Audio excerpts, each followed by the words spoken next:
What's up everyone, and welcome back to the channel. Today we've got Dillon Danis versus Helwani, Robert Whittaker's reflections, the battle of the Rafas, and much more.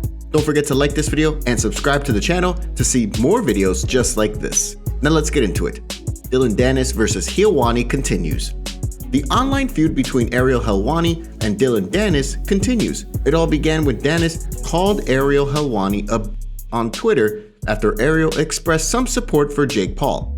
Last week, Helwani came out with a series of disparaging tweets against Danis, cracking on him for not being popular enough to fight a YouTuber in Jake Paul, among other things.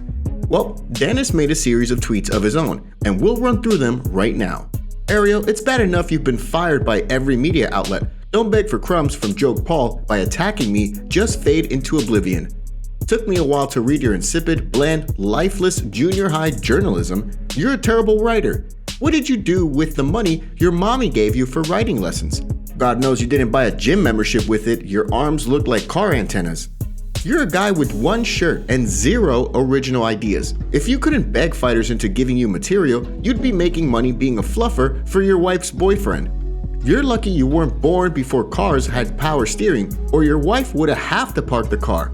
Your autobiography is going to be called Nobody Left to Get Fired By. Ariel saw those responses and fired back some tweets of his own.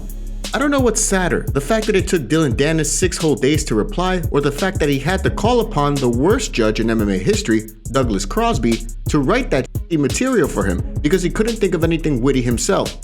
Then, Helwani posted a screenshot of a DM that Danis had sent him, which read, quote, "It's all love, bro. Even though you felt that way, you still my guy, and love you. Hope you had a good new year. Hope you and your family is good and enjoyed the holidays."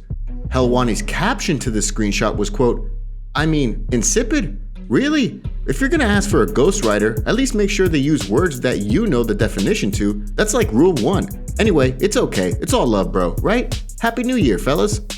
And finally, Helwani tweeted, "Also, why would you recycle Bapa's lazy material? I mean, I was just gonna ignore this because we're all bored of it, but now I have to reply just based on the fact that you plagiarized someone else's work. At least come up with your own lame-o insults, guys." Now, there are some in the comments of these replies that say this is all a work or a setup for entertainment purposes, while others are saying it's real. Either way, what's your take on this whole situation? And what do you think of Danis' replies? Ego may have cost him the middleweight title the last time out, admits Robert Whittaker.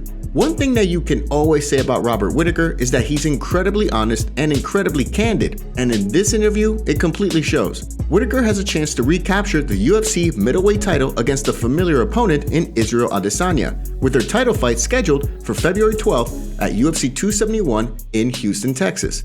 This is going to be a rematch of their October 2019 encounter, in which Whittaker lost the title to Adesanya by a knockout in the second round in Australia.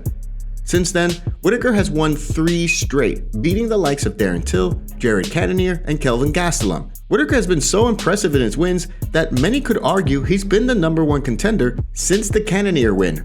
He previously passed on a chance to fight Adesanya for the title after the Gastelum fight, citing the fact that he wouldn't have enough time to properly prepare for that. Now, we're finally going to be seeing the rematch between Whittaker and Adesanya, in which many believe would be closer than their first encounter. This is what Whittaker had to say about their first title fight. Like, my ego probably was a big thing. Well, it was a big part of why my headspace wasn't where it should have been for that fight.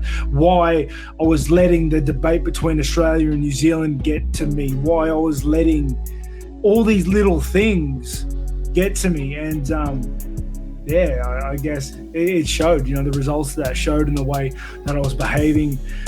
Part of the narrative going into their first fight was the whole Aussie versus Kiwi thing, which Whittaker admits was one of the things that may have affected him mentally in the fight. He goes on to say how he was reckless in charging into Adesanya, falling for his traps, and generally did things that were out of the norm for him.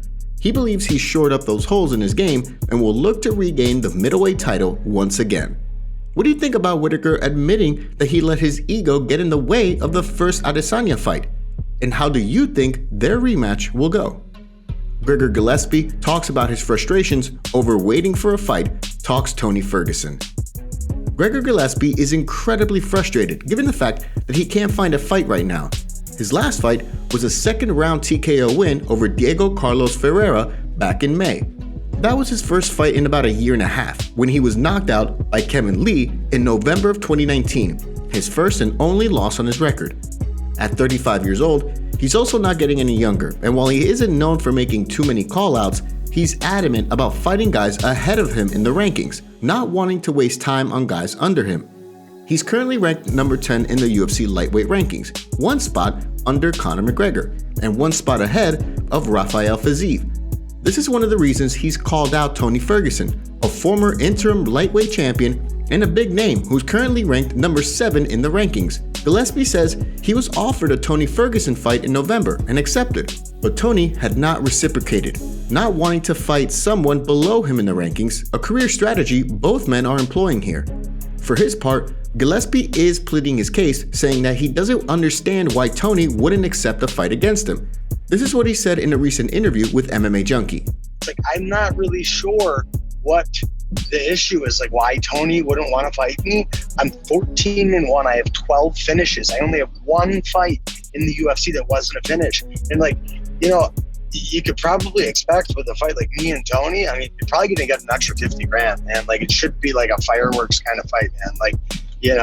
I really don't see what the downside would be to fighting me. Don't forget, earlier this week, Gillespie took to Instagram to call out El Cucuy since Tony has been calling out Michael Chandler. But what do you think? Do you believe the UFC would book Gillespie versus Ferguson? Do you want to see this fight? And who else do you think would be a good matchup for Gillespie?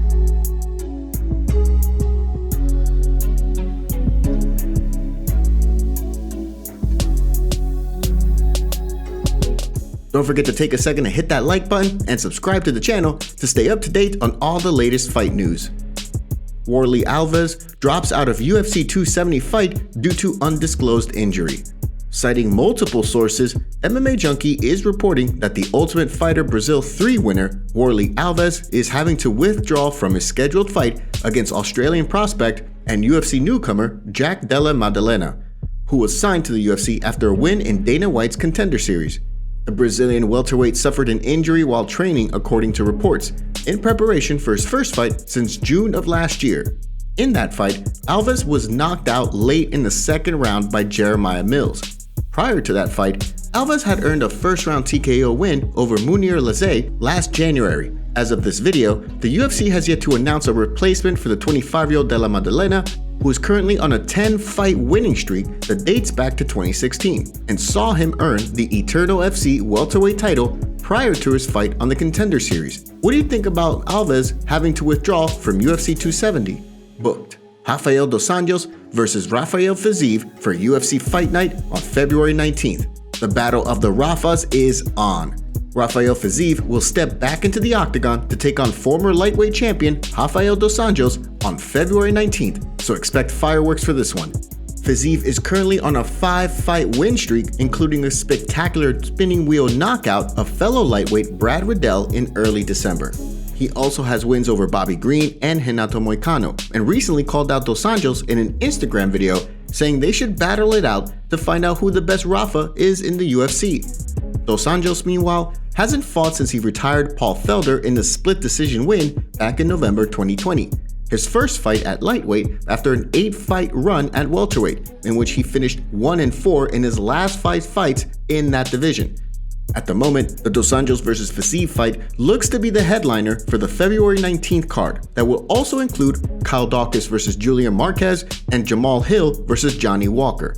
Who do you think has the advantage in this lightweight matchup? And how do you think this fight will go? Give us your predictions in the comment section below. Thanks so much for joining us today and catching up on all things MMA. What do you think about what's going on in the fight world? Make sure to like this video and subscribe to the channel to stay up to date on all the latest news from the MMA world. See you next time.